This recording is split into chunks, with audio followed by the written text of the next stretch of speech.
ব্যবসা বাণিজ্যের বিশ্লেষণ নিয়ে ডিবিসি নিউজের নিয়মিত আয়োজন ইসলামী ব্যাংক তালিখাতায় স্বাগত জানাচ্ছি আমি ফাহমিদা শম্পা।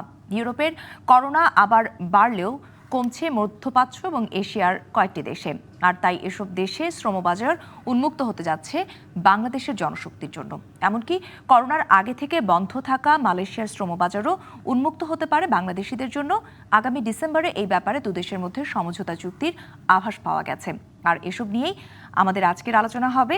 বিষয় নির্ধারণ করেছি বিদেশের শ্রমবাজার খুলছে, প্রস্তুতি কি। আর আলোচনা আমাদের সঙ্গে আজকে যুক্ত আছেন অনলাইনে অতিথি হিসেবে বাইরার সাবেক মহাসচিব আলী হায়দার চৌধুরী এবং ব্র্যাক মাইগ্রেশনের head of program Shariful Hasan. আপনাদের দুজনকেই স্বাগত জানাচ্ছি আমাদের তালিখাতার আয়োজনে। জনাব হায়দার আলী চৌধুরী, আপনাকে দিয়ে আলোচনা শুরু করতে চাইব। চলতি বছরে সরকারি হিসাব মতে 3,83,032 জন শ্রমিক আমরা পাঠাতে পেরেছি, যা গত 2 বছরের তুলনায় কিছুটা বেশি। কিন্তু এই যে প্রায় 4 লাখের মতো শ্রমিক দেশের বাইরে গেল, তারা কি সবাই নতুন, নাকি যারা দেশে গত 2 বছরে আটকা পড়েছিল তাদের এই সংখ্যাটা তাদেরও আছে? আসলে এটা অলমোস্ট নতুন শ্রমিক, তাদের কাজ নিয়ে তারা বিদেশে যেতে পেরেছে। এই সুযোগটা আমরা পেয়েছি প্যান্ডামিকের কারণে। ভারত, নেপাল, শ্রীলঙ্কা এবং পাকিস্তান, সৌদি আরবে টোটালি বন্ধ ছিল, শুধুমাত্র বাংলাদেশ সেক্টরটা খোলা ছিল এবং এই সুযোগটা আমরা নিতে পেরেছি। এবং সেই সুযোগটা নেওয়ার ফলেই আজকে শ্রমবাজারে এইবার একটু আমাদের বেশি, এবং বর্তমানে আমাদের সৌদি আরবের মার্কেটে প্রচুর ডিমান্ড এখনো বিদ্যমান, আমাদের হাতে আছে, শুধু যাওয়ার অপেক্ষায় আছে আর কি। আমরা আশা করি যে ডিসেম্বর ক্লোজিং এ এটার সংখ্যা এটা আরো বেড়ে যাবে। জি, যেটি বলছিলেন যে প্রতিবেশী যেসব দেশের সঙ্গে আমাদের আসলে প্রতিযোগিতা শ্রমবাজার নিয়ে, সেসব দেশ বন্ধ ছিল বলে আমরা আসলে এই সুযোগটি পেয়েছি। এখন তো করোনার প্রকোপ অনেকটাই কমে এসছে ইউরোপ ছাড়া বাদবাকি মার্কেটে, মধ্যপ্রাচ্যে, এশিয়ার দেশগুলোতে। সেখানে আসলে আমাদের জন্য সম্ভাবনা কতটুকু? অ্যাকচুয়ালি ইউরোপ মার্কেটটা তো আমাদের ট্রেডিশনাল মার্কেটের বিকল্প নয়। ট্রেডিশনাল মার্কেট বলতে আমি যেটা বুঝি সেটা হচ্ছে সৌদি আরব, মধ্যপ্রাচ্য, এদিকে ফার ইস্টের কিছু মার্কেটটা, এটা হচ্ছে আমাদের ট্রেডিশনাল মার্কেট। এটা হচ্ছে আমাদের প্রচুর চাহিদা এখানে। আমার এই সৌদি আরবে প্যান্ডামিকের সময় আমাদের কয়েক লক্ষ লোকের ডিমান্ড এখনো আছে। দুবাইটা খুলে গেলে দুবাইয়ে আমাদের শ্রমিকেরা ওখানে যাওয়ার জন্য আগ্রহী, এবং আমরা যে লেভেলের কর্মী পাঠিয়ে থাকি এগুলো হচ্ছে তাদেরই রিকোয়ারমেন্ট। মালয়েশিয়ার সেক্টরটা যদি খুলে সেখানকার যে কর্মী রিকোয়ারমেন্ট আছে সেটার জন্য সেই সাপ্লাই ক্যাপাসিটি আমাদের প্রচুর প্রচুর আমাদের সাপ্লাই ক্যাপাসিটি আছে। আমরা আশা করি যে এই 3টা সেক্টর যদি আমরা খুলে যাই তাহলে আমাদের একটা বৃহত্তর শ্রমবাজারের দ্বার উন্মোচিত হয়ে যাবে। আমরা আশা করি যে এটা কয়েক লক্ষ লোক আমরা এইসব মার্কেটে আমরা আগামী বছর আমরা পাঠানোর জন্য আমাদের পূর্ণ প্রস্তুতি আছে। জি, প্রস্তুতির খবর এবার একটু জানতে চাইবো শরীফুল হাসান আপনার কাছ থেকে। করোনা পরবর্তী সময় যখন একটু একটু করে আমরা স্বাভাবিক হতে শুরু করেছি, সেই সময়টাতে আসলে শ্রমবাজারের কি অবস্থা, আপনার পর্যবেক্ষণ কি বলে? ধন্যবাদ। আপনি জানেন যে আমাদের দুটো বিষয় নিয়ে আমরা একসাথে আলোচনা করি, একটি হচ্ছে বৈদেশিক কর্মসংস্থান এবং একটি হচ্ছে প্রবাসী আয়। আমাদের প্রতি বছর 20 লাখ লোক শ্রমবাজারে আসে, এর মধ্যে কিন্তু 7 থেকে 10 লাখ লোক আমাদের বিদেশে চলে যায়। আপনি যদি কোভিড এর আগের বছর দেখেন, 2017 সালে আমাদের 10 লাখ গিয়েছে, পরের বছর 7.5 লাখ, 2019 সালে 7 লাখ, কিন্তু গত বছর কোভিড এর কারণে আমাদের কিন্তু সেটা মাত্র 2 লাখে নেমে আসছিল। আর ইতিবাচক খবর হচ্ছে যেটা আপনি বললেন, আমাদের কোভিড পরবর্তী সময় এই বছর কিন্তু অক্টোবর পর্যন্ত আমাদের 3,83,000 লোক গেছে। আমার ধারণা ডিসেম্বর নাগাদ সেটা হয়তো প্রায় 5 লাখ হয়ে যাবে। কিন্তু মানে এটা যদি আমরা বিশ্লেষণ করি, মূলত আমাদের আসলে মার্কেটটা মধ্যপ্রাচ্য বা সৌদি আরব কেন্দ্রিক। এই যে 3,83,000 বলছি, এর মধ্যে 3 লাখ কর্মী আপনার গিয়েছে হচ্ছে সৌদি আরব। মানে আপনার প্রায় 80% কর্মী গেছে কিন্তু সৌদি আরবে। বাকি বড় মার্কেটে যদি বলি, আপনি ওমানে 1030 লোক গেছে, সিঙ্গাপুরে 16,000 লোক গেছে, জর্ডানে 10,000 লোক গেছে, কাতারে গেছে আপনার 1,008 লোক। তার মানে সেই অর্থে কিন্তু আমাদের যে ট্র্যাডিশনাল মার্কেট গুলো সৌদি আরব বাদে প্রায় সবই বলা যায় বন্ধ ছিল। আর কিন্তু তারপরে আমি বলবো যে ইতিবাচক এই অর্থে যে আমাদের 3,83,000 লোক বাইরে চলে গেছে, এটা অবশ্যই একটা ইতিবাচক দিক। তো আসছে দিনগুলোতে যেটা হতে পারে, যেটা আপনি কিছুটা বললেন যে মালয়েশিয়াটা খুলতে পারে, তবে মালয়েশিয়াটা যে চট করে খুলবে এটাও ভাবার কোনো কারণ নেই। আমাদের কিন্তু 3 বছর ধরেই মালয়েশিয়া খুলবে খুলবে করে এই আলোচনা চলছে। খুব সহসা মালয়েশিয়া খুলবে এটাও আমি আশা করছি না। দুটো কারণ, একটা হচ্ছে সেখানকার করোনা পরিস্থিতি, আর একটা হচ্ছে তার অভ্যন্তরীণ রাজনীতি। মালয়েশিয়া কিন্তু একটা অস্থির সময় পার করছে, তার সরকার, তার নির্বাচন নিয়ে, রিক্রুটমেন্ট প্রসেসটা কি হবে সেগুলো নিয়ে মালয়েশিয়া করছে। আমার মনে হয় না যে চট করে মালয়েশিয়া এখন খুলে শরীফুল যাবে। হাসান বলছিলেন যে মালয়েশিয়া নিয়ে আসলে এখনই আপনি এই মুহূর্তে আশাবাদী হতে চান না, কিন্তু আশার কিন্তু আরেকটি খবর আছে। মালদ্বীপের যিনি ভাইস প্রেসিডেন্ট তিনি কিন্তু সফর করছেন বাংলাদেশে বর্তমানে, এবং তার দিকেও কিন্তু আমরা তাকিয়ে আছি যে একটি নিশ্চয়ই ভালো কোনো খবর আসলে আমরা হয়তো পাবো। অলরেডি যেই এমওইউ বা সমঝোতা স্মারক আসলে যেটি সই হবার প্রথম ধাপ, সেটি কিন্তু ফেব্রুয়ারিতেই মালদ্বীপের সঙ্গে আমাদের হয়ে গিয়েছে, যদি আমি ভুল না করে থাকি। সব মিলিয়ে মালদ্বীপ আসলে কোনো জি না, এটা আপনি বলেছেন ঠিকই, কিন্তু মালদ্বীপ কিন্তু আমাদের জন্য মালদ্বীপ, ছোট হ্যাঁ, মার্কেট, একেবারে খুব ছোট মার্কেট। মানে এটা যে করোনার অর্থে আমরা পরবর্তী আমাদের সময়ের বলি, জন্য যতটা আসলে, যেহেতু এখন অনেকগুলো দুয়ারই বন্ধ, সেই জায়গাতে কিছুটা হলেও মন্দের ভালো হবে কিনা আমাদের, কারণ মালদ্বীপেও আমাদের কিন্তু 1 লাখের উপরে শ্রমিক আছে। জি হ্যাঁ সেটাই বলছি, মালদ্বীপে আমাদের ইতিমধ্যেই যে কর্মীরা রয়েছে, আপনি মালদ্বীপ সেই অর্থে বড় না, কিন্তু আপনি যে বলেন ইতিবাচক এই অর্থে যে আমাদের পর্যটন কেন্দ্রিক যে অর্থনীতি, সেটার একটা বড় অর্থনীতি মালদ্বীপের চলে। কোভিড এর কারণে পর্যটন খাতের লোকজন আসেনি, মালদ্বীপ একটু একটু করে স্বাভাবিক হচ্ছে, তো সেই অর্থে আবারও পর্যটকরা যাবে, সেই অর্থে কিছু লোকের কর্মসংস্থান হবে। কিন্তু মালদ্বীপে কিন্তু আমাদের বৈধভাবে না যত কর্মী যায়, তার একটা বড় অংশ কিন্তু পর্যটক ভিসায় চলে যায়, যার কারণে আপনি বৈধভাবে ডকুমেন্টেড খুব দেখাতে পারবেন। আপনি 1 লাখ লোকের কথা বলছেন মালদ্বীপে আছে, কিন্তু আমাদের কতজনের মধ্যে বিএমইটি স্মার্ট কার্ড বা প্রসেস লেগেছে সেটা কিন্তু আমরা ঠিক বৈধভাবে দেখাতে পারছি না আমরা। কিন্তু অবশ্যই আমি মনে করি যে এই সময়ের মধ্যে অবশ্যই মালদ্বীপ কিছুটা হলে ইতিবাচক, যে আমাদের কিছু কর্মী কর্মসংস্থান হবে, সেই অর্থে হয়তো ইতিবাচক। জি আলী হায়দার চৌধুরী, আপনার কাছে জানতে চাইবো, আপনাদের দুজনের আলোচনায় যেটি উঠে এসেছে যে এখন পর্যন্ত মধ্যপ্রাচ্য কেন্দ্রিক আমাদের এই বাজারটি, এবং সবচেয়ে বড় আসলে জায়গাটি হচ্ছে সৌদি আরব, কিন্তু আমাদের এই মার্কেটকে আমরা শুধু সৌদি আরব কেন্দ্রিকই কি রাখতে চাইবো কিনা? নিশ্চয়ই আমরা চাইবো আমাদের মার্কেটটি আরো বিস্তৃত হোক। সেই বিষয়ে আসলে আমাদের ভবিষ্যৎ বা সম্ভাবনা কতটুকু দেখছেন? আমি একটা কথা এখানে বলা প্রণিধানযোগ্য হবে, সেটা হচ্ছে যে আমরা কখনো কোনোদিনও এই এই সৌদি আরব কিংবা আমার এই ট্রেডিশনাল মার্কেটের বিকল্প মার্কেট আমরা আর কোথাও পাবো না। ইউরোপে প্রচুর ডিমান্ড আছে, সেগুলো হাইটেক লোকের ডিমান্ড আছে। আপনার জাপানে আমাদের সাথে এগ্রিমেন্ট হয়েছে, আমাদের অনেকে এনলিস্ট হয়েছে জাপানে, সেখানেও যাওয়ার প্রস্তুতি চলছে, কিন্তু সেই পরিমাণ লোক যে প্রসেসে যাচ্ছে, এটা একটা দীর্ঘসূত্রিতা, একটা লং প্রসেস। আর আমার মিডল ইস্ট যেসব কান্ট্রিগুলো, এগুলো শর্ট প্রসেসে আমাদের লোকগুলো যাচ্ছে। এই জন্য আমরা সবসময় এই এই ট্রেডিশনাল মার্কেটগুলোকে আমরা প্রাধান্য দিয়ে থাকি, এবং সহজে আমাদের যে সাপ্লাই লাইনটা, সেই সাপ্লাই লাইনটা আমরা এদেরকে বেস করে আমরা কিন্তু তৈরি হচ্ছি।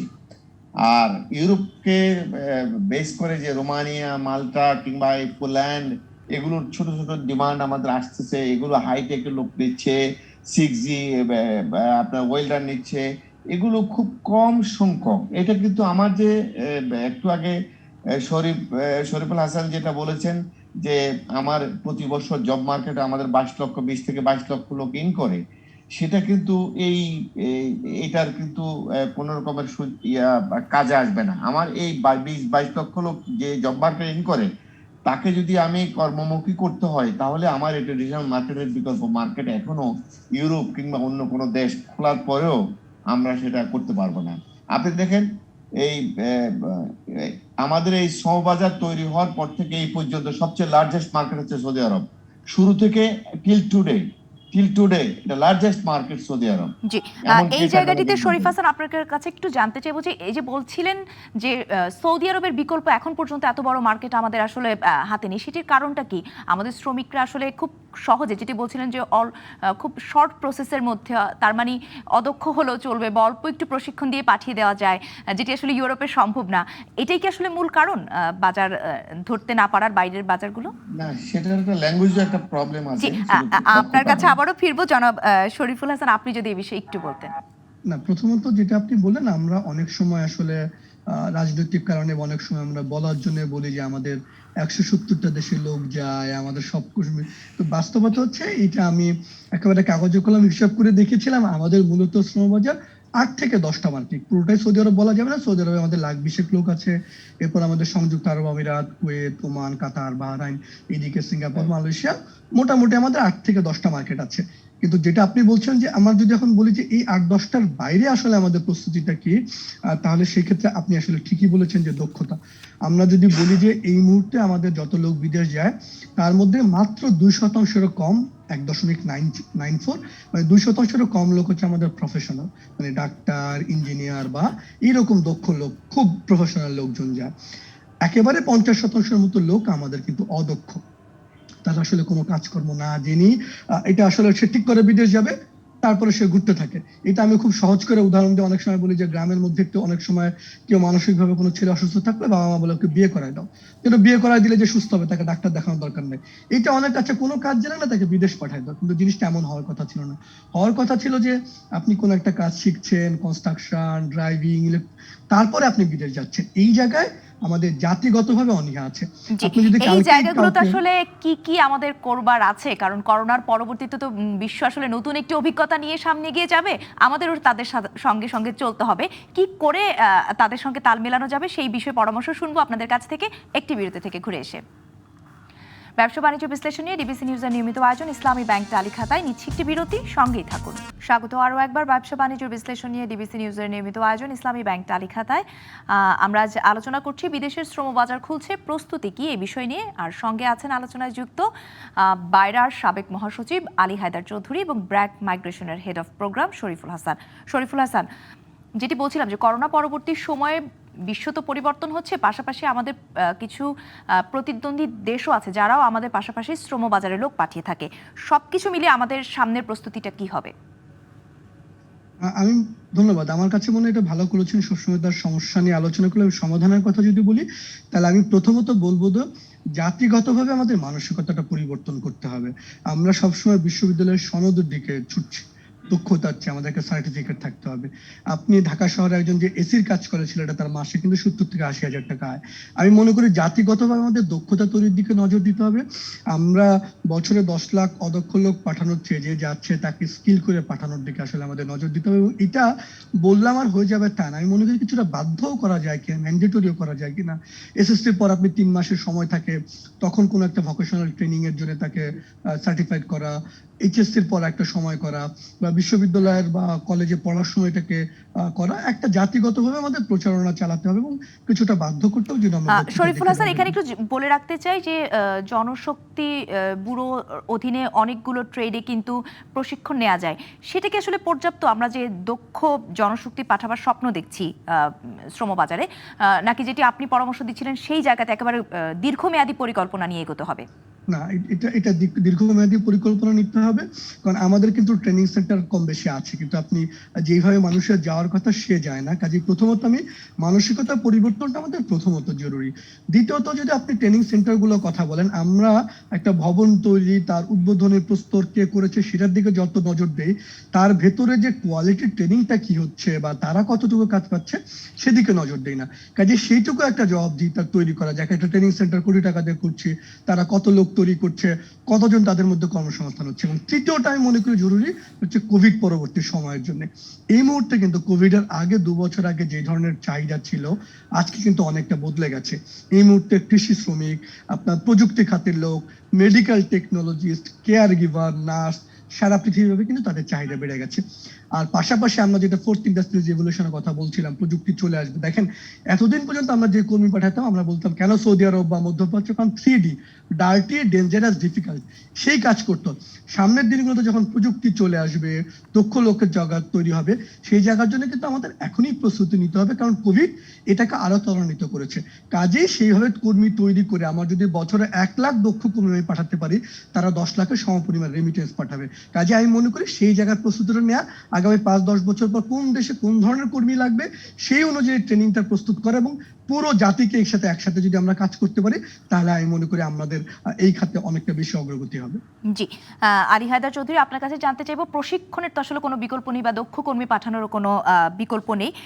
তার পাশাপাশি যখনই কোনো জব মার্কেট আসলে নতুন ওপেন হয় বা দীর্ঘদিন বন্ধ থাকার পরে যখন আবার খুলবে, আমরা দেখি যে দালালদের একটি খপ্পর তো আছেই। এই জায়গাগুলোকে আমরা কিভাবে আসলে খরচ কমাতে পারবো, দালালদের খপ্পর থেকে এই বিদেশ যারা যেতে ইচ্ছুক তাদেরকে আসলে নিরাপদে আমরা পাঠাতে পারবো, এই বিষয়ে আপনার কোনো পরামর্শ আছে কিনা? ওয়েল, এই দালাল প্রথাটা আমাদের একটা দীর্ঘদিনের প্রক্রিয়া। এই প্রক্রিয়ার মাধ্যমে এই মার্কেটটাই এস্টাবলিশড হয়ে গেছে অন দি দালাল বেস। মানে সাপ্লাই ক্যাপাসিটিটা একটা গ্রামের প্রত্যন্ত অঞ্চলের লোক কখনো সরাসরি কোনো রিক্রুটমেন্ট এজেন্সির কাছে আসে না। এক্ষেত্রে বিকল্প হতে পারে যদি আমাদের বিএমইটির যে ডাটাবেসটা আছে সেটা যদি মিনিংফুল হয়, সেটা যদি সত্যিকারের ডাটাবেসে প্রপার ইনফরমেশন থাকে।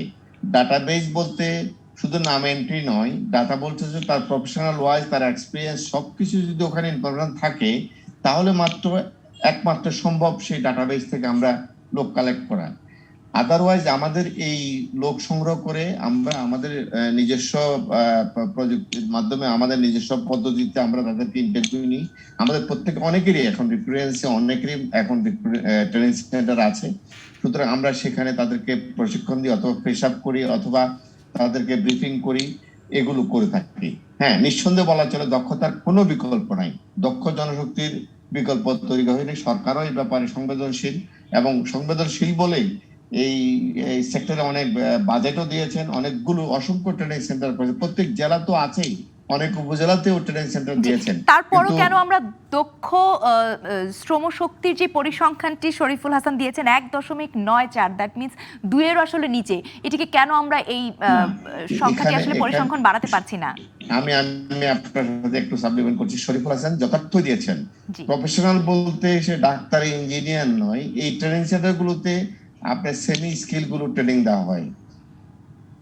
এই আমাদের যেসব ট্রেনিং সেন্টার গুলোতে middle east demand need base training গুলো কি, নিড বেস ট্রেনিং গুলো মধ্যপ্রাচ্যের চাহিদা অনুযায়ী তাদেরকে তৈরি করা হয়। আমি যদি ইউরোপ স্ট্যান্ডার্ডের চাহিদা অনুযায়ী তৈরি করতে হয়, তাহলে এই ট্রেনিং সেন্টারে কিন্তু সেটা কভার করবে না। সেখানে ল্যাঙ্গুয়েজের একটা ব্যাপার আছে, এবং ট্রেনিংটা আরো হাই স্কিল ট্রেনিং এর প্রফেশনালিজমের ব্যাপার আছে। সুতরাং যুগ উপযোগী করতে হবে, কারণ এখানে ইকুইপমেন্ট যেগুলো আছে সেগুলো সময় উপযোগী কিনা, কারণ প্রতি বছর ইকুইপমেন্ট চেঞ্জ হচ্ছে। সুতরাং প্রযুক্তির সাথে মানুষের যে পরিচিত হওয়া দরকার, সেটা আমি ইউরোপ কিংবা জাপানের এই সেক্টর যদি ট্রেন লোক পাঠাতে চাই, তাহলে এই ইকুইপমেন্ট দিয়ে আমি কতটুকু জুস্সই হবে, সেটাও আমাদের আজকে ভাবতে হবে। আমরা এখন বাংলাদেশ পুরো প্রস্তুত হচ্ছে। আমার নিড বেস ট্রেনিং বলতে যেটা বুঝি, মধ্যপ্রাচ্যের চাহিদা অনুযায়ী তাদেরকে তৈরি করা, এবং সেই তৈরিটার জন্য আমরা রেডি আছি। আমরা তাদের চাহিদা অনুযায়ী সাপ্লাই ক্যাপাসিটি আমাদের বেড়ে গেছে। কিন্তু ইউরোপ মার্কেট কিংবা এর বিকল্প মার্কেট, এই যে কেয়ার গিভার বলেন, সার্ভিস ইন্ডাস্ট্রি বলেন, তারপরে আপনি ক্যাটারিং ইন্ডাস্ট্রি বলেন, এইটার জন্য আমরা কিন্তু এখনো কোনো প্রস্তুত নই, যেটা ভারত 5 বছর আগে প্রস্তুত হয়ে আছে। তবে মার্কেটে টিকে থাকবার জন্য নিশ্চয়ই ভাবনাগুলো এখন সময় এসেছে ভাববার, এবং সেই অনুযায়ী প্রস্তুতি নেবার। অনেক অনেক ধন্যবাদ আজকে আপনাদের দুজনকে আমাদের সঙ্গে আলোচনায় যুক্ত হবার জন্য। ধন্যবাদ আপনাদেরকে। জি, শরীফুল ইসলাম, আপনাকেও ধন্যবাদ। শরীফুল হাসান, জি। ব্যবসা বাণিজ্যের বিশ্লেষণ নিয়ে ডিবিসি নিউজের নিয়মিত আয়োজন ইসলামী ব্যাংক তালিকাতায় আজ আলোচনা এই পর্যন্তই। ডিবিসির সঙ্গেই থাকুন।